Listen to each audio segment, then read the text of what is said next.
তো আজকে বানাবো ডিটক্স ওয়াটার। এর জন্য আমার অনেক কিছু প্রয়োজন। তো প্রথমেই আমি শসা কেটে নিলাম, লেবু নিলাম, কিশমিশ নিলাম বাদাম, তারপর নিলাম কিছু আদা কুচি করে নিলাম, তারপর নিলাম কিছু আম কুচি কুচি করে নিয়েছি, তারপর নিলাম কিছু কলা, তারপর নিয়েছি চিয়া সিড ও ভুসি। আমার মনে একটু সমস্যা হচ্ছে, পাশে খাবার খাচ্ছে আর জন্য ভয়েস দিতে পারছি না।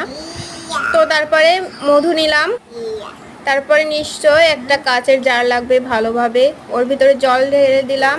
এগুলো সারা রাত্রের জন্য রেস্টে রেখে পরের দিন সকালবেলা পান করতে হবে। এমনকি আমি চিয়া সিড ভুসি প্রতিদিনই খাই, আমার তালিকায় থাকে।